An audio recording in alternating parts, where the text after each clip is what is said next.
दसवीं कक्षा का प्रश्नावली 9.1 का 15 नंबर सवाल कहता है, एक सीधा राजमार्ग एक मीनार के पाद तक जाता है और मीनार के शिखर पर खड़ा एक आदमी एक कार को 30 डिग्री के अनुमान कोण पर देखता है, जो मीनार के पाद की ओर एक समान चाल से जाता है। कार जो है मीनार की तरफ जा रही है। 6 सेकंड बाद कार का अनुमान कोण 60 डिग्री हो गया। इस बिंदु से मीनार के पाद तक पहुंचने में कार द्वारा लिया गया समय हमको ज्ञात करना है। देखिए याद कीजिए। चलिए देखते हैं इसको हम लोग ने क्या किया है। हम इसको पहले फिगर बना लिए हैं कि ए बी जो है एक मीनार है, इस पर ए पर एक व्यक्ति खड़ा है यहाँ पर, और यहाँ से देखता है तो 30 डिग्री के अवनमन कोण पर एक कार को बिंदु सी पर देखता है। तो बताए हैं आपको कि ये जब क्षैतिज होगा तो इसके समांतर ही क्षैतिज हो जाएगा, तो एकांतर अंतः कोण से ये 30 डिग्री है तो ये भी कितना डिग्री कोण हो जाएगा, 30 डिग्री। और जब ये व्यक्ति ए से जब सी को जब 30 डिग्री के कोण पर देखता है तो 6 सेकंड के बाद अब वो कार जो है पाद की तरफ जाती हुई ये कार डी पर चली जाती है, तब इसका अवनमन कोण 60 डिग्री हो जाता है। तब कहता है कि डी से तब सी से जब डी तक आने में इसको 6 सेकंड लगते हैं, तो डी से लेके बी तक जाने में इसको कितना समय लगेगा।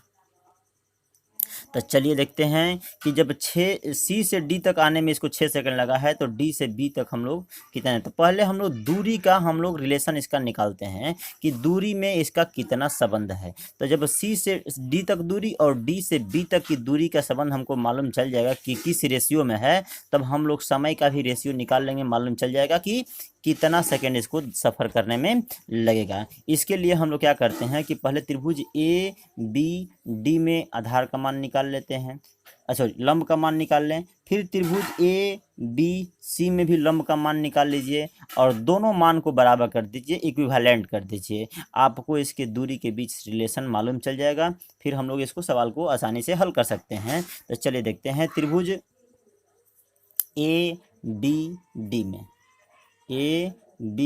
डी में tan 60 डिग्री बराबर लंब ए बी हो गया, बटा में आधार आपका बी डी हो गया।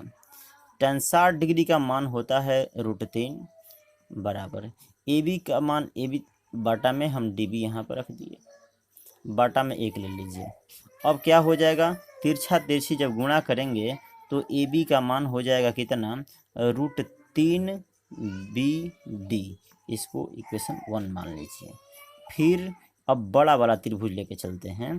त्रिभुज किसमें, ए बी सी में, ए बी सी में tan कितना डिग्री है, तो 30 डिग्री बराबर tan 30 डिग्री बराबर क्या होगा, लंब हो गया आपका ए बी, अब बटा में आधार हो गया बी सी। तो tan 30 डिग्री का मान हो गया 1 बटा कितना, √3 बराबर ए बी का ए बी रहने देते हैं, अब बटा में बी सी का मान, हम बी सी का भी मान नहीं दिया है तो हम यहाँ पर बी सी लिख दें। तिरछा तिरछी गुणा किया जाए तो √3 ए बी अब बराबर ये आपका बी सी है। चलिए √3 ए बी का मान कितना है, यहाँ पर देखिए ए बी का मान √3 बी डी है, तो यहाँ पर हम √3 बी डी लिख दिए। अब यहाँ पर देखिए बी सी का जो है, यहाँ पर देखा जाए बी से लेके सी तक, ध्यान रखिएगा बी से लेके सी तक 2 टुकड़ा में है, एक बी से लेके डी तक और एक डी से लेके सी तक। यहाँ पर हम लोग ऐसा भी लिख सकते हैं कि B D plus C D. अब चलते हैं बी डी, √3 में √3 से गुणा करेंगे तो 3 हो जाएगा बी डी, ये प्लस जो बी डी है इधर लाएंगे तो क्या हो जाएगा, माइनस बी डी हो जाएगा, बराबर हो जाएगा आपका सी डी। इसलिए यहाँ पर 2 बी डी बराबर 3 को बी डी में से 1 बी डी घटेगा तो कितना बचेगा B D, 2 B D, 2 B D बराबर कितना हो गया सी डी। चलिए सी डी को लाते हैं इधर, यहाँ पर गुना में आप लोग 1 ले सकते हैं, तो यहाँ पर लाइए इधर, तो ये आपका हो जाएगा बी डी अब बाटा में कहाँ आ जाएगा, सी डी। अब बराबर इधर है कितना पहले से, मान लीजिए कि यहाँ पे गुणा में 1 है, सपोजट मानते हैं कि गुणा में कितना है 1, तो यहाँ पर 1 होगा। अब बाटा में यहाँ पर कितना हो जाएगा 2। यहाँ पर देखिए बी डी के लंबाई से सी डी की लंबाई कितनी है, 2 गुनी है। बी डी के लंबाई से सी डी की लंबाई जब 2 गुनी है तो समय भी जो है हम इसी के हिसाब से निकाल लेंगे।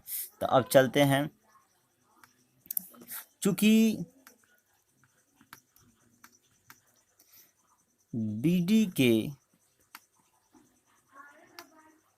लंबाई से सी डी की लंबाई कितना है, 2 गुनी है। जब लंबाई 2 गुनी है, इसलिए जब सी डी दूरी तय करने में 6 सेकेंड लगता है, तब बी डी दूरी तय करने में उसके आधा समय लगेगा, अर्थात कितना सेकंड लगेगा, 3 सेकंड समय लगेगा। हो गया आंसर आपका। या इसको अगर हम चाहें तो दूसरे तरीक़ा से भी अगर हल करना चाहें तो हम लोग दूसरे तरीक़ा से भी हल कर सकते हैं।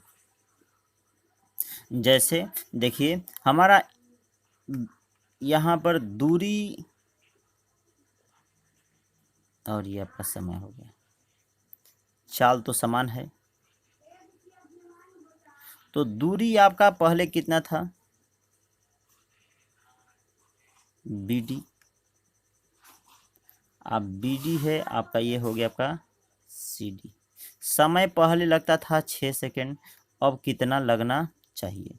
लेकिन अगर दूरी को देखा जाए तो यहाँ पर दूरी कितना है, तो 2 गुनी दूरी है और यहाँ पर 1 गुनी है। तो अब इसको तिरछी गुणा करके हल करिए, तो 2x बराबर कितना हो गया, 6। इसलिए x का मान हो जाएगा 6/2, अर्थात कितना आ गया, 3। इसलिए यहाँ पर भी देखेंगे तो x का मान कितना सेकेंड आएगा, 3 सेकेंड। या तो आप ऐसे लिखिए और नहीं तो आप ऐसे करिए, दोनों भी तरीक़ा से आप हल कर सकते हैं। आपका जो है जब C से जब D तक दूरी तय करने में आपको 6 सेकंड लगता है, तो D से B तक दूरी तय करने में आपको केवल 3 सेकंड ही लगेगा, जो कि आपका आंसर है।